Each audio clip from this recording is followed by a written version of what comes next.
What's happening, Bob? You know we've been sipping on the mocktail. You know we've been sipping on that teller, Bob. Truth teller. Just catch for a minute and see how it's rolling in the back there. Yo, it's cool, it's cool. So good. Welcome to the Path 101. I'm your host, Kassa. And what we're going to talk about today, I have this concept that I've been thinking about the whole day. It's just the problem is how am I going to present it to you, because it's so complicated in regards to knowledge of self, and that's the concept of the ego.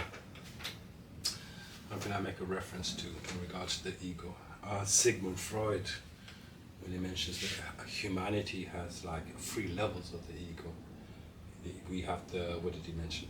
The subconscious, the ego, and the superconscious, which I call the higher awarenessness, or the higher consciousness, which I call to be the monad.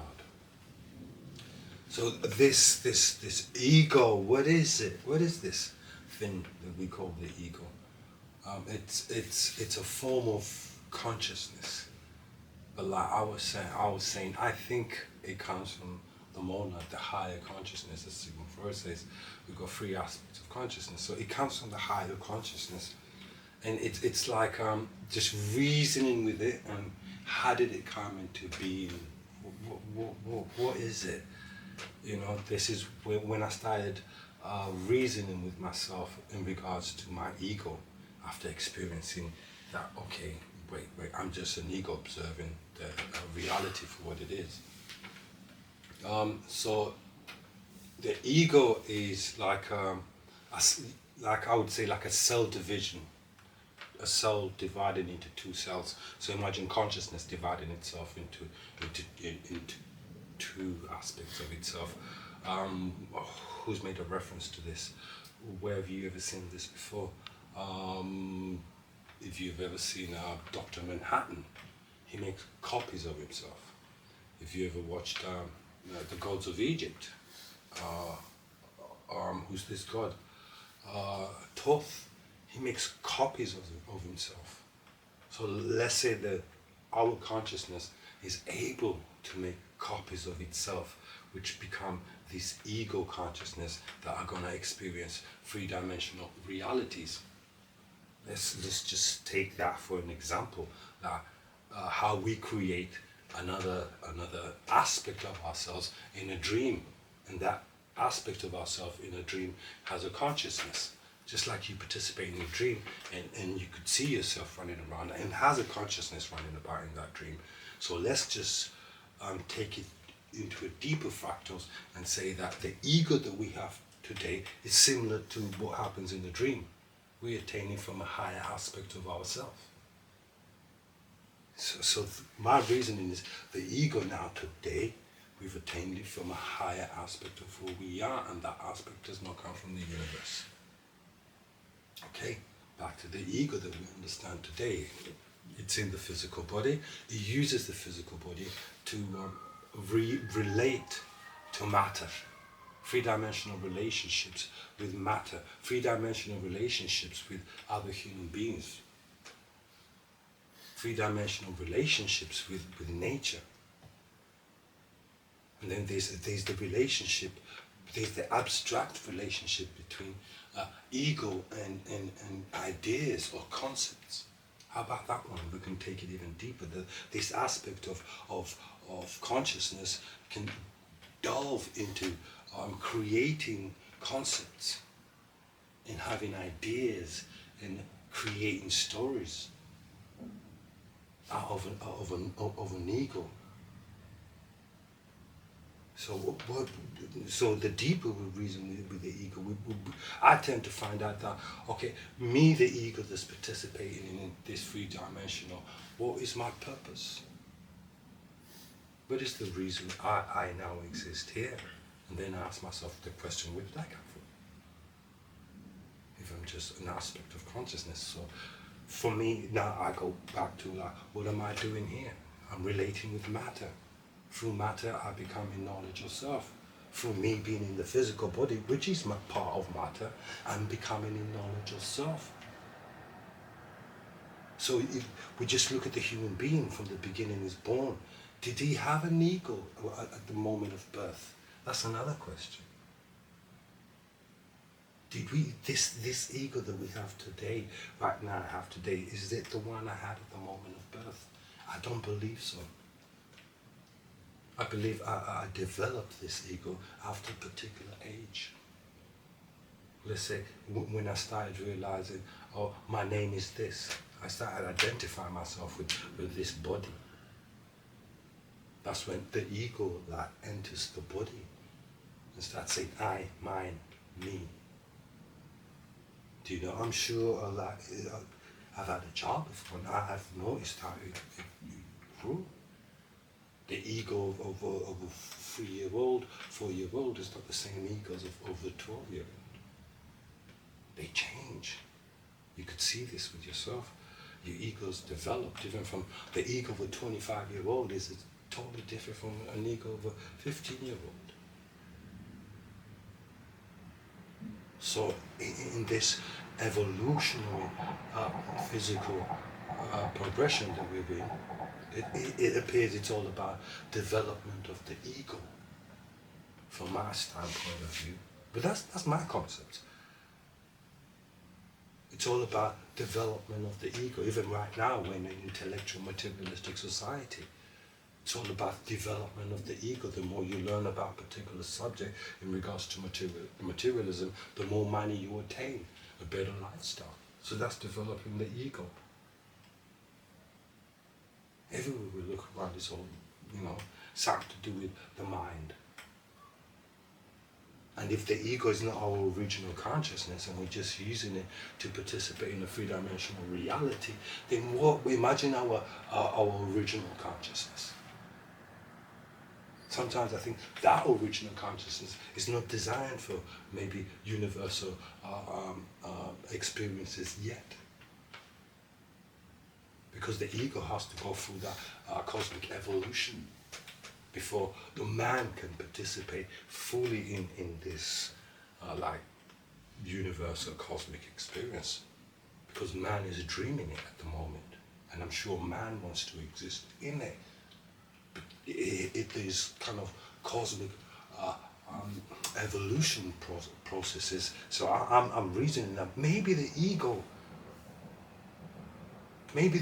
is this aspect of man that is copied itself in order it can experience dimensional realities, not just the third or the fourth or the fifth, but all these dimensions, maybe simultaneously, just like we dream. And we're in bed and we're watching the dream. We do these 3 things simultaneously, us as human beings. So imagine an entity, what you could do. If Alan Watts says, oh, you're dreaming yourself way out there, then how deep is this dream? And is science finding out about it? Maybe. But usually it's people who are into occultism and mysticism that find these things out. Find out that, wait, I'm an ego. Where have you heard from someone telling you, oh, you're an ego being dreamt? You're an ego being dreamt, just like you dream yourself in a dream. I'm an ego being dreamt. But at daytime, I'm participating in a social dream, where the physical body, the physical being, is the one that's plugged on into this 3-dimensional reality, and everyone else is participating in it. As soon as you fall into slumber, right? Deep slumber, you're not in this reality. You're not plugged in. But who's to say that when we unplug from this reality, we're not also participating in another reality, another dimensional reality? You could call it astral planes. If you've ever had an astral plane experience, you know that in that astral plane experience, you also have an ego. Whether it's higher than this ego, or it's the same as this ego, but it's an ego nevertheless, and somehow the physical body remembers the experiences in the astral planes. How does that work? Can we use numbers and mathematics to formulate that out? I don't think so.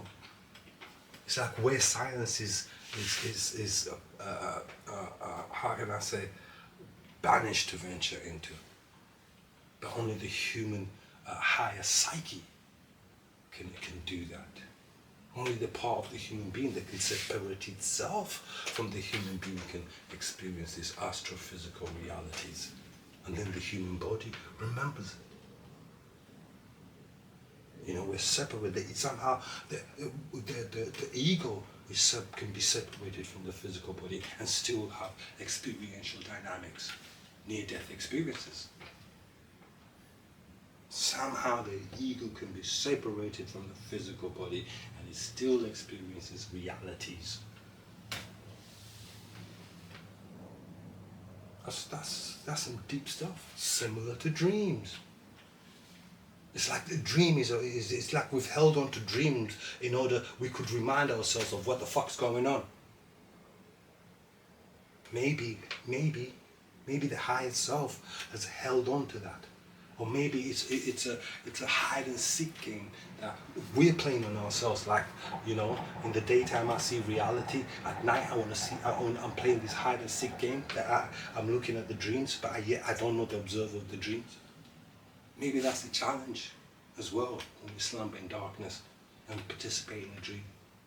Maybe we're supposed to go deeper than the dream and venture into the observer of the dream, a higher aspect of who each one of us is. I don't observe your dreams. You don't observe my dreams. But you observe your dreams and the physical body remembers it. What if we could venture? Think about this. You could venture into the observer of your dreams. What would you find there? A higher level of dreams, of dreaming that maybe you can't deal with it physically. Maybe you find a higher self. But if you reason with that aspect that, I've observed my dreams, can I reason with that observer? Can I reason with what is this I that's observing the dream? What is this I am that I am is observing the dream? We know the participator of the dreams. That is a copy of yourself. You know that one. You know the one that's slumbering in bed, snoring away. You know that one. That's for the daytime.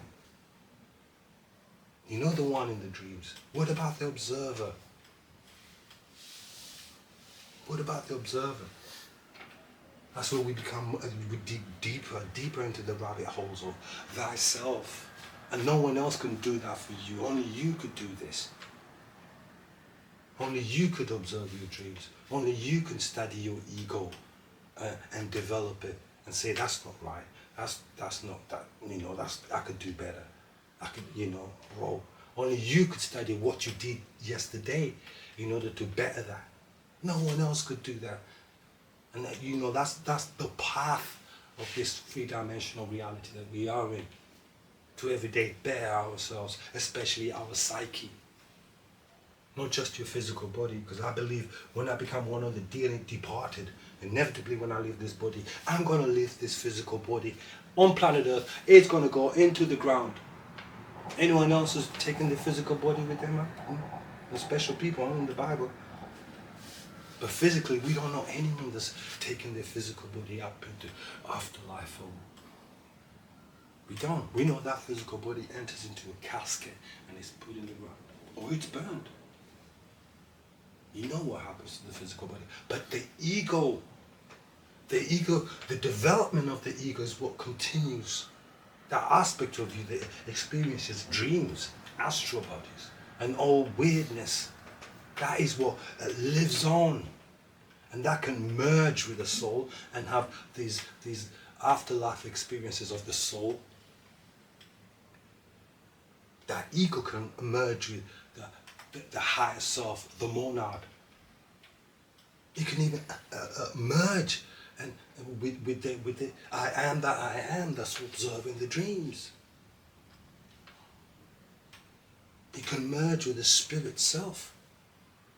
But it's all about the development of the ego That's why in your book of Genesis, you've been given the allegory of Adam and Eve, consuming of the tree of good and evil. They've eaten the fruit. They've become in knowledge of good and evil. They've seen their physical body. They've attained an ego. Prior to that, they never had an ego. So here's this story, your greatest story that everybody talks about, Adam and Eve. But if you reason with it deeper, you get to understand that it's about the mind,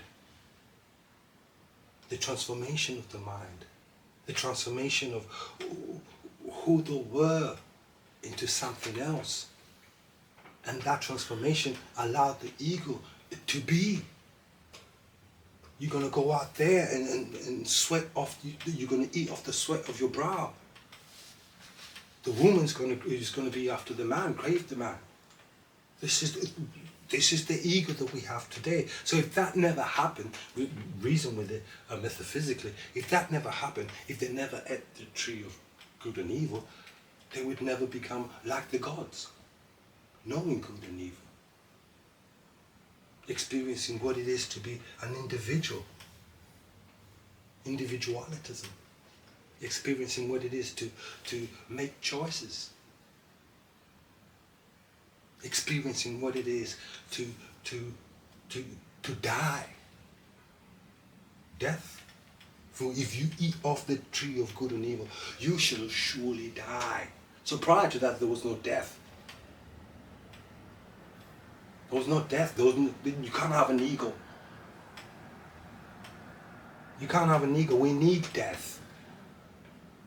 You can't just have life, perfection. If that was perfection, you need death. You can't just have the physical body and no dreaming. You can't have just walking about all day and no sleeping. So we need death. Death is the opposite of life. It's like a coin having two sides. One is life, one is death. Death is where consciousness, the ego now experiences higher consciousnesses. You feel like death is an illusion? No, it's not an illusion. It's like if this reality is an illusion, then also death is an illusion. It's part of the construct. It's part of the matrix, part of the Maya, part of something that we have to free ourselves from these three-dimensional experiences. I meant experiencing death. It's an illusion, like near-death, people who have near-death experiences. Experiencing death. It's a higher experience than the physical experience. So you believe there's like a experience before you experience again? Yes. Interesting. And how about this? How cynical can this get? Yeah, right. You can have experiences like you're saying in death where you do not perceive a physiology. I've heard that with a lot of near-death. As in, like, they have no body. They have no body. It's pure, unadulterated, what I call sentient consciousness, like a spark of consciousness that it's unseen, right? And there are different existences for this. There's like the people who speak of near-death experiences without having a form and anything. They're actually pure consciousness that they think they have a hand, they feel they have a hand and all the torso and everything, but they know it's not there. They can see it's not there. Then there's others that say they can see something as like their dream self, like your physical body. So there's different levels of this death experiences, because it's the ego experiences these higher astral planes. It's still the ego. It's not even the original self that came into the universe, because I remember, I'm saying the original self came into the universe. So when he comes even into the subject of death, and someone has a near-death experience, and he's going to heaven, and he's seeing angels and what have you, these angels and these heavens and these gods and people speak about are aspects of higher beings in the universe. But the higher you does not come from the universe. He created an ego, which is experiences, even the near-death experiences in the universe. They are the dynamics of life. the opposite of this physical being. So how deep is this universe matrix? Who is it that comes from outside of this universe matrix, that comes and experiences life and death? How about that? There's a part of you that comes into the universe to experience not just life, but also what we call death.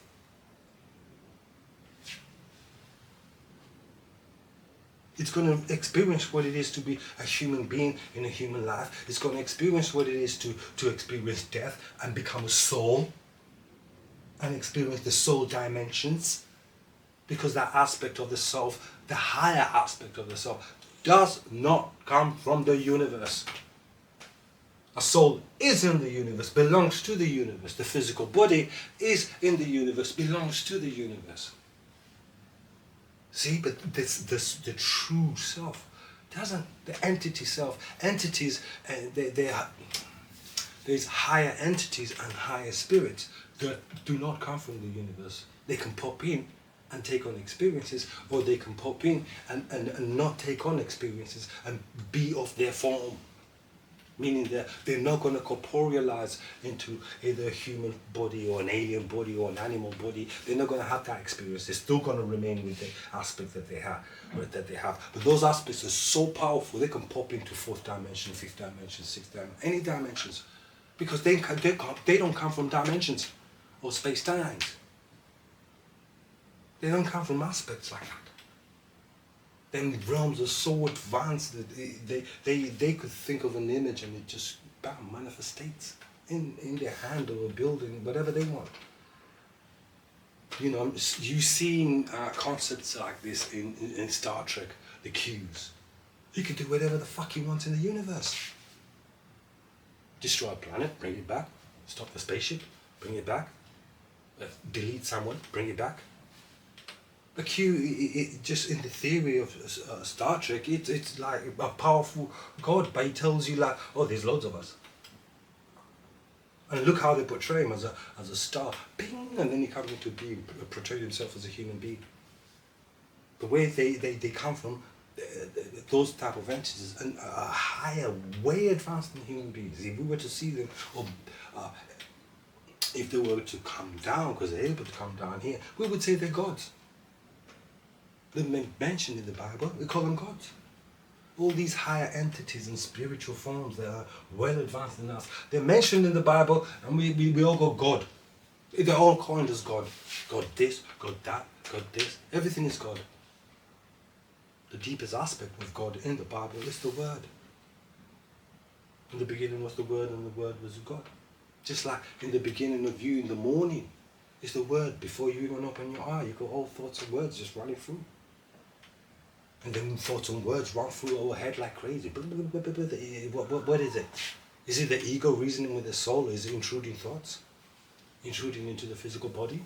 Because there's such things. People can go with it and lose their ego and become pathological beings. Not experiencing the reality that they program for themselves, because they've been hijacked by other conscious beings. They don't have a physical body, cannot corporealize. There's deep shit going on in this world today, in this planet as well. You know? But the ego now is here trying to understand it. We're trying to understand it. And if Alan Watts is right, then goddamn we're in a fucking deep dream. Evidence of our dreaming ability. What's to say it's not going on in the universe? Because we're in a cosmic jungle compared to where we came from. Do you have any more questions for this one? Yeah, nothing on the ego no more. No. Alright, we'll see you next time, and I'll find a deeper subject to go into next time. Stay on the path. Keep searching.